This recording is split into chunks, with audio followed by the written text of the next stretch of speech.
வணக்கம். Welcome to biryani corner. இன்னைக்கு நம்ம சேனல்ல பார்க்க போகிறது என்னன்னா சிக்கன் குழம்பு. சிக்கன் குழம்பு எதுக்கெல்லாம் நல்லா போகும்னு பார்த்தீங்கன்னா ஆப்பம், இட்லி, தோசை அப்படி டிஃபன் ஐட்டம்ஸ்க்கு நல்லா போகும். அதோட சூடான ரைஸோட சாப்பிட்டா இன்னும் நல்லா இருக்குங்க.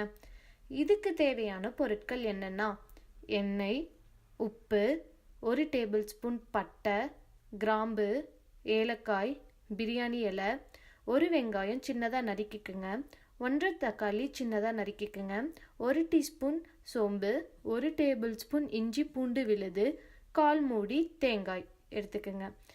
நான் இதில் 250 கிராம் சிக்கன் எடுத்திருக்கேன். இது நல்லா சுத்தப்படுத்தி 1 டீஸ்பூன் மஞ்சள், 1 டீஸ்பூன் மிளகாய்த்தூள், 1 டேபிள் ஸ்பூன் உப்பு, 2 கப்பு தண்ணி கலந்து குக்கரில் வச்சிடுங்க. 5 விசில் வரட்டும். இப்போது சிக்கன் நல்லா வேக வச்சிட்டோம். இப்போ கடாயில் 2 டேபிள் ஸ்பூன் எண்ணெய் ஊற்றி பட்டை, கிராம்பு, ஏலக்காய் போட்டு நறுக்கி வச்ச வெங்காயத்தை சேர்த்துக்குங்க. இதில் சிறிதளவு உப்பு சேர்த்துக்குங்க. அப்போதான் வெங்காயம் நல்லா சீக்கிரமாக வதங்கும். அப்புறம் இஞ்சி பூண்டு விழுது சேர்த்துக்குங்க. அதோட வாசனை போன பிறகு தக்காளி சேர்த்துக்குங்க. சிறிதளவு மஞ்சத்தூளும் உப்பு சேர்த்துக்குங்க. அப்போதான் அடிப்பிடிக்காமல் இருக்கும். இது ஒரு 2 நிமிடம் மூடி வைப்போம்.